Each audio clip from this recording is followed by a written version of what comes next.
ছিলেন, গার্মেন্টস শ্রমিকরাও ছিলেন, আন্দোলনের ছাত্র জনতাও ছিল। 3 তারিখ এই জাতীয় প্রেস ক্লাবে, 2 তারিখ শুক্রবার এই জাতীয় প্রেস ক্লাবে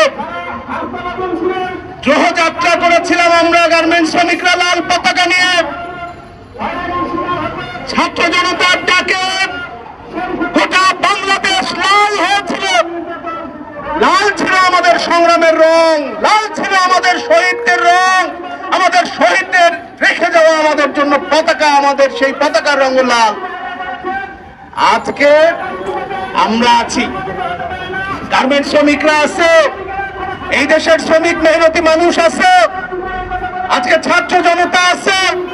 শেখ হাসিনা নাই, শেখ হাসিনা বাংলাদেশ থেকে পালিয়েছে। এই গত 16 বছরে শেখ হাসিনার যে রাজত্ব, সেই রাজত্ব এই দেশের গার্মেন্টস শ্রমিক সহ শ্রমজীবী মেহনতি মানুষ সবচেয়ে বেশি নিপীড়নের শিকার হয়েছে। আমরা কথায় কথায় গুলি খেয়েছি, মজুরি চেয়েছিলাম, একটা ন্যায্য মজুরি। শেখ হাসিনার পুলিশ, শেখ হাসিনার বিভিন্ন বাহিনী গুলি করেছে, আমাদেরকে জেলখানায় নিয়েছিল। শত শত ডজনে ডজনে মামলা আমাদের নেতা কর্মীদের বিরুদ্ধে তারা দিয়েছে।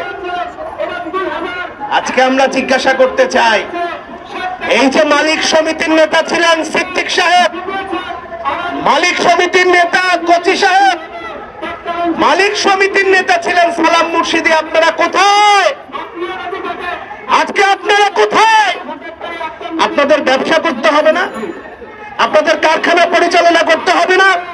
তাহলে আপনারা স্বৈরাচারের একটা দাঙ্গা বাহিনী তৈরি হয়েছিলেন কেন? আপনারা স্বৈরাচারের লাঠিয়ালে পরিণত হয়েছিলেন কেন যে আপনাদেরকে পালায়া যাইতে হয়? এই প্রশ্নটা আমরা করতে চাই।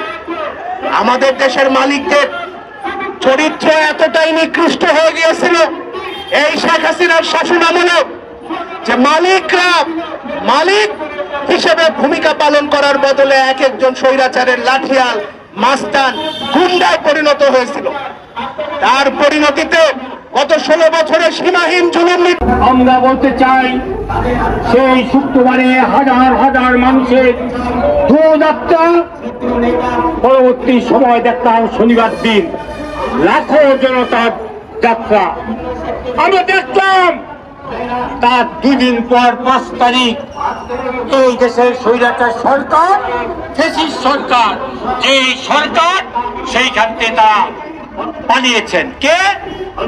নিজেকে যিনি বড় করতেন একজন পরাক্রমশালী নেতা, সেই শেখ হাসিনা পালিয়েছে। মনে করতে চাই 1969 সালে অনেকের জন্ম হয় নাই। আমি তখন এসএসসি পরীক্ষার্থী। ওইবার লোক মানব ছিলেন কে? তৎকালীন পাকিস্তানে যে স্বৈর শাসক major general field marshal Ayub Khan. Field marshal Ayub Khan ছিলেন লোক মানব। আর 1970 সালে ছাত্র জনতা তথা ছাত্রের সাথে শ্রমিক কৃষক মিলে যে আন্দোলন করেছে, সেই আন্দোলনের মধ্য দিয়ে এই লৌহ মানব তুলার বস্তার মতো উড়ে গেলেন। আর আমরা দেখলাম নতুন করে তারা গেলেন। সেই স্বৈরাচার কখনো জনগণের বন্ধু হয় না। আমরা যখন গার্মেন্টস শ্রমিকরা আমাদের বেতন বৃদ্ধির জন্য আন্দোলন করছিলাম, উনি আমাদের হুমকি দিলেন। আমরা চেয়েছিলাম 25,000 টাকা বেতন ন্যূনতম। কি যুক্তি দিয়েছিলাম? বাজার দরের সাথে সঙ্গতি রেখে আমাদের 25,000 টাকা ন্যূনতম বেতন নির্ধারণ করো। উনি 12,500 টাকা করলেন। আরো আলোচনার দাবি ছিল, উনি কারোর সাথে আলোচনা না করে 12,500 টাকা বললেন। আর আইটা নিয়ে যখন আমরা আন্দোলন করলাম, তখন উনি বললেন আমও যাবে, সালাও যাবে, অর্থাৎ আমরা কোনো দাবি পাবো না। তখন অন্যান্য সংগঠন যা ছিল, গার্মেন্টসের মধ্যে আরা বড় বড় কথা কয়, এখনো মাঠে আছে, তারা দালালি করলেন। তারা বলছেন এইটাই নাকি ন্যায্য মজুরি, এইটাই ন্যায্য মজুরি মেনে দিলেন। আমরা বললাম হ্যাঁ, যেহেতু শ্রমিকরা সবাই মাঠে নামছে না, আমরা আপাতত মেনে নিলাম, কিন্তু আমাদের ন্যূনতম মজুরি 25,000 টাকা আমাদের দাবি, সেই দাবি আমাদের দিতে হবে। বন্ধুরা আমার, উনি বললেন আমু যাবে, ছাড়াও যাবে। শ্রমিক বান্ধব বললেন শ্রমিকের বিরুদ্ধে কাজ করেন, মালিকের সাথে নিয়ে মালিক বান্ধব হন। বন্ধুরা আমার, এই বিকেএমই মালিকের সাথে চক্রান্ত করে, মালিকরা স্বৈরাচারের সাথে চক্রান্ত করে আমাদেরকে বারে বারে ঠকিয়েছেন। আর তারা এই দেশ থেকে হাজার হাজার কোটি টাকা বিদেশে পাচার করেছেন। গত 16 বছরে আমাদের দেশ থেকে পাচার করেছেন 92,000 কোটি টাকার বেশি। গত 16 বছরে তার মধ্যে ব্যবসায়ীরা, আমরা, এমপি, মন্ত্রী যারা আছে, শেখ হাসিনা যারা চলতেন তারা আছেন। বন্ধুরা আমার, আমরা বলতে চাই বর্তমানে আমরা ঋণ আছি 99,500 কোটি টাকা, অথচ আমাদের পাচার হয়েছে 92,000 কোটি টাকা। এই কারণে আমরা প্রত্যেকটি মাথা উঁচু ঋণ আছি। যদি পাচার না হতো আমরা তত ঋণ থাকতাম না।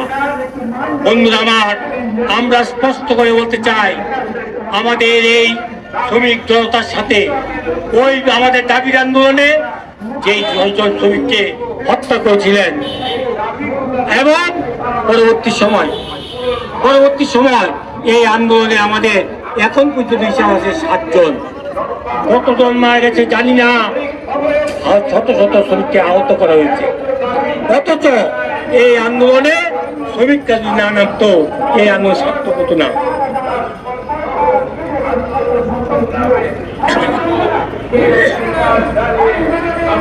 এই কারণে বলতে চাই, শ্রমিকরা বারে বারে রক্ত দেয় আর সেই ফসল নিয়ে যায়।